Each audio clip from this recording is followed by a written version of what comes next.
কবে থেকে হচ্ছে এটা? চুলকায় তো? বর্ষাকালে ফাঙ্গাল ইনফেকশন হওয়া থেকে আপনার স্কিনকে কিভাবে রক্ষা করবেন? বর্ষাকালে অন্যতম সমস্যা হলো জামা কাপড় ভিজে যাওয়া।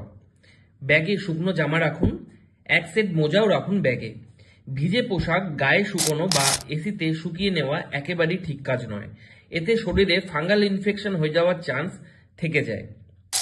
এছাড়াও জুতো ভিজে গেলে ভেজা জুতো পায়ে সময় কাটাবেন না। সম্ভব হলে মোজাটা বদলে পা ভালো করে মুছে নিন, কিংবা বাড়ি ফিরে ভালো করে গরম জলে পা কিছুক্ষণ রেখে দিয়ে মুছে দিন। নাম্বার 2, আন্ডারগার্মেন্টস বাঁচার সময় সতর্ক হন। বর্ষায় কোনোভাবেই স্যাঁতস্যাঁতে আন্ডারগার্মেন্টস বাঁচবেন না, কারণ আন্ডারগার্মেন্টসের ভেজা দিক ত্বকের সংস্পর্শে এলে ঘর্ষণের ফলে নানা ফাঙ্গাল ইনফেকশন হয়ে যাওয়ার চান্স থেকে যায়।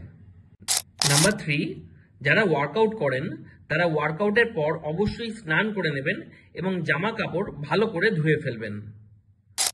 নাম্বার 4, শরীরে যেসব জায়গায় ঘাম জমে সেখানে ভালো করে সুতির কাপড় বা টয়েল দিয়ে মুছে দিতে হবে এবং স্নান করার পর গ্রোয়িং, বাটাক এরিয়া, ব্রেস্টের তলায়, আর্মপিটে ভালো করে মুছে নিতে হবে।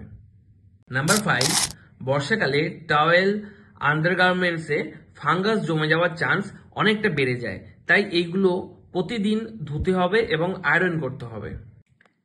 এছাড়াও ত্বককে আর্দ্র রাখুন, ত্বকের পিএইচ এর ভারসাম্য রাখতে টোনার, ময়েশ্চারাইজার ব্যবহার করুন। দিন 2 অন্তর মাথায় শ্যাম্পু, কন্ডিশনার ব্যবহার করুন। এছাড়াও বর্ষায় পায়ে জল কাদা লাগে, তাই 15 দিন অন্তর পেডিকিউর করান।